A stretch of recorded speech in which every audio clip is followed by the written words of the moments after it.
The morning Serena Caldwell signed away 14 years of her life, she didn't shed a single tear. She sat across the polished conference table from Richard and his four lawyers, took the pen they slid toward her, and pressed it to the paper without hesitation. Richard watched her with barely concealed satisfaction.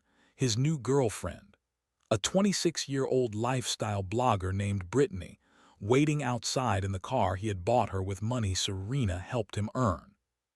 "Smart choice," Richard said, leaning back in his chair like a man who had never once lost anything.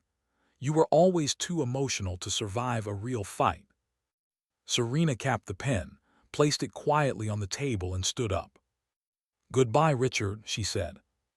She walked out of that conference room with nothing. No house, no shares in Caldwell Sterling Developments, the company she had helped build from a cramped two-room office and 14 years of sacrifice. No settlement worth speaking of, just a modest account with enough to survive a few months and whatever dignity she chose to carry out with her. Everyone who heard the news was stunned.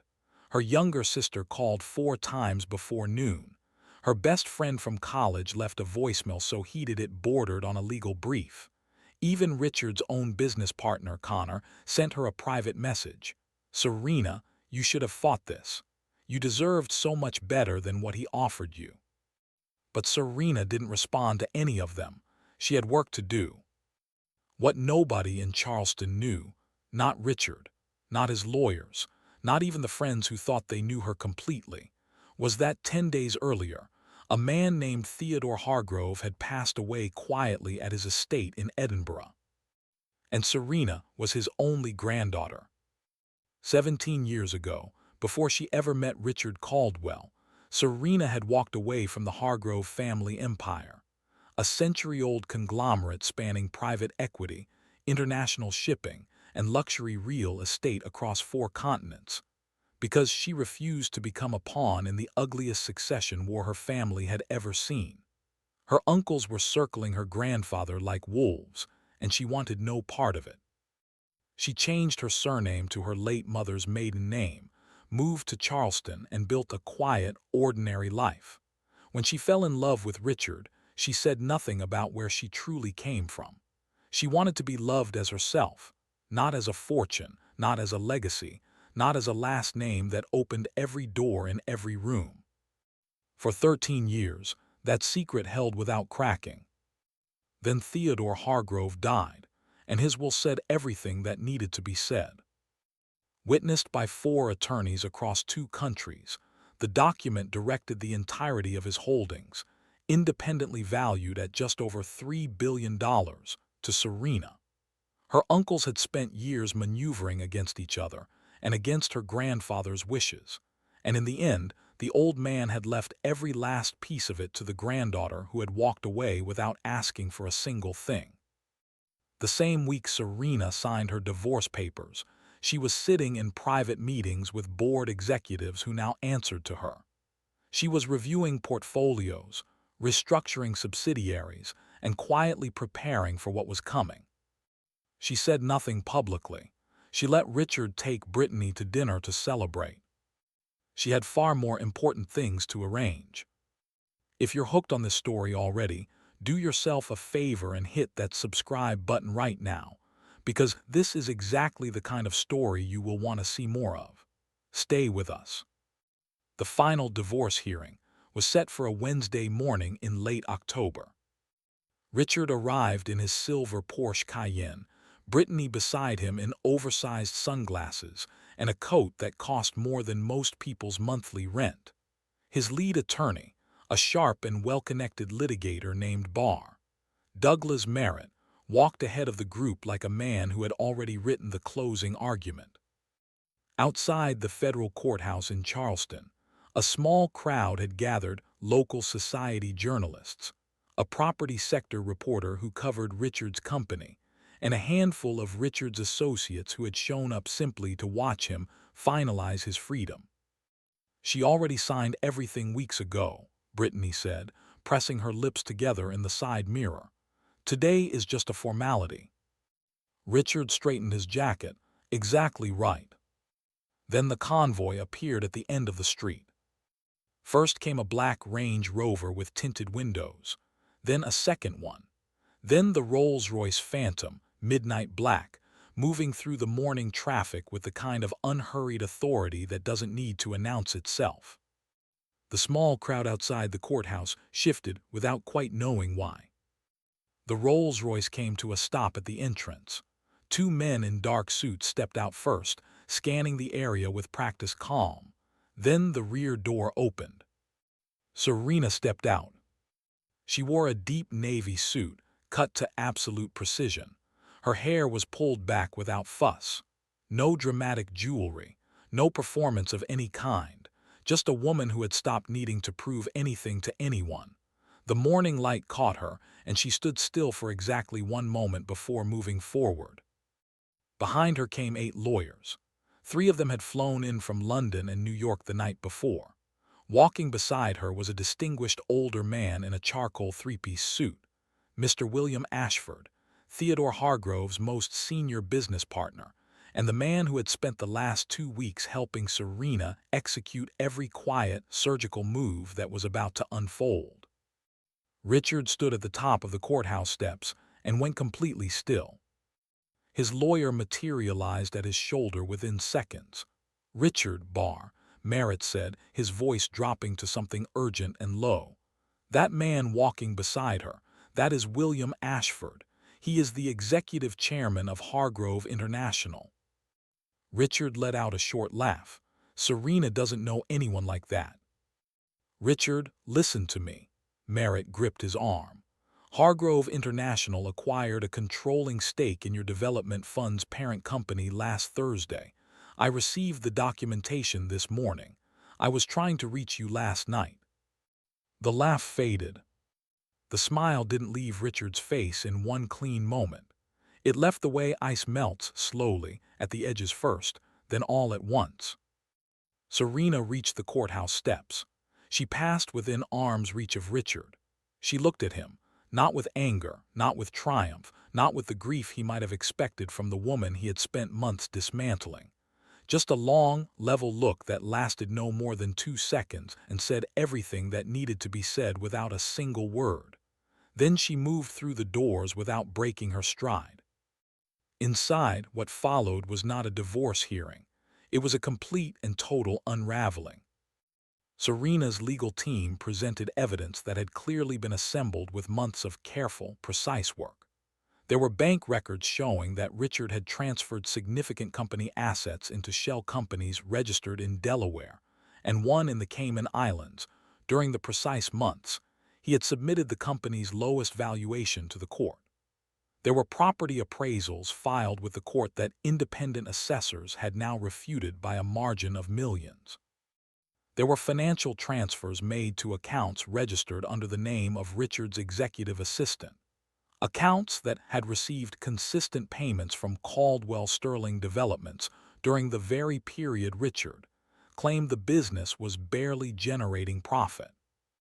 "You submitted to this court," said Serena's lead attorney, a composed and formidable woman named Barr. Patricia Holloway, addressing Richard directly with a voice that carried absolute calm. "A company net valuation of $42 million. Can you explain these wire transfers?" She placed a document squarely before the judge, totaling over $91 million moved to offshore accounts between January and April of this year. The courtroom went silent in the way that only happens when something undeniable has just been placed in front of everyone. Richard looked at Merritt. Merritt looked at the document. Then he looked at the second document. Then the third. Brittany, sitting in the public gallery in her expensive coat, sat forward very slowly and stopped blinking. "Those records are not accurate," Richard said. "They are entirely accurate, Barr," Holloway said, without adjusting her tone by a single degree. "We have certified wire transfer records, incorporation filings from both Delaware and the Cayman Islands, and a signed affidavit from the individual who opened 2 of the 3 accounts on Mr. Caldwell's instructions. His name and testimony begin on page 4. Richard said nothing. The judge set down his pen and looked up. What followed over the next 2 hours was methodical and thorough in the way that only truth, when it has been properly documented, can be. By the end of it, the original divorce settlement was declared void. The court ordered Richard to surrender identified assets to address Serena's legitimate marital claims. The fraud matter was referred to federal financial investigators. Merritt filed 3 objections. All 3 were overruled. When the gavel came down, the sound moved through a courtroom that had gone absolutely still. Outside, the press had tripled. Someone had released the story, who Serena actually was, what she had inherited, what had just happened on the record inside that courtroom. Journalists surged forward as she descended the steps into the pale October sunlight. Richard emerged behind her with what remained of his legal team. His face had the hollowed, gray quality of a man who had prepared for one day and gotten an entirely different one. Brittany did not walk out beside him. She had slipped out through a side door during the second hour and had not returned. "Serena," a reporter called, "can you respond to the fraud findings against your ex-husband?" She stopped on the steps. She faced the cameras. "I didn't come here today for revenge," she said clearly, without performance. "I came because the truth had been hidden and it needed to be in the light. 14 years of my life went into building something real alongside that man. I want every woman who hears this to understand one thing. I signed those papers calmly because I knew exactly what I was doing. A woman's silence is not her surrender. Sometimes it is simply her strategy." She walked toward the Rolls-Royce. At the door, she stopped once more without turning around. "Never let anyone's underestimation of you become your limitation," she said. She got in, the door closed. William Ashford settled into the seat across from her. The convoy pulled smoothly into Charleston traffic. Inside the quiet of the car, away from every camera, every watching face, every performance the morning had demanded, Serena closed her eyes and simply breathed. The kind of breath that carries months of solitary wait, the sleepless nights, the careful silence, the discipline of knowing everything and saying nothing. "He never once thought to ask who you were before he met him," Ashford said quietly. "No," Serena said. "He assumed he already knew." Outside, the city moved past the tinted windows. Somewhere behind them, Richard Caldwell stood at the top of the courthouse steps watching the convoy until it turned the corner and was gone. He had lived with this woman for 14 years. He had looked at her every single morning and seen only what she allowed him to see, a quiet, devoted wife who existed in the margins of his success. He had read her patience as having no options. He had read her gentleness as having no power. He had looked at her the day she signed those papers and called it her defeat. That assumption had cost him his company, his freedom, and the one person who had genuinely helped him build everything he had. In the weeks that followed, federal investigators began working through the financial records. Richard's investors withdrew, first quietly, then publicly. The shell companies were identified and frozen. Merritt gave an interview carefully distancing himself from his client's financial decisions. Brittany posted a photograph of herself at a vineyard in Napa, and nobody mentioned Richard's name in the caption. Serena relocated to a house on the Battery with tall windows and morning light she had forgotten to miss. She spent her days learning the true scope of what her grandfather had built and left to her, and her evenings in a silence that felt, for the first time in years, entirely chosen. Her sister visited one Saturday afternoon and sat across from her at the kitchen table, shaking her head with the slow wonder of someone processing something too large to hold all at once. "All this time," her sister said, "right there beside us." "I needed it to be real," Serena said simply. "I needed to know that what I had was mine, not inherited, not borrowed, mine." Her sister reached across the table and held both her hands and didn't say another word. She didn't need to.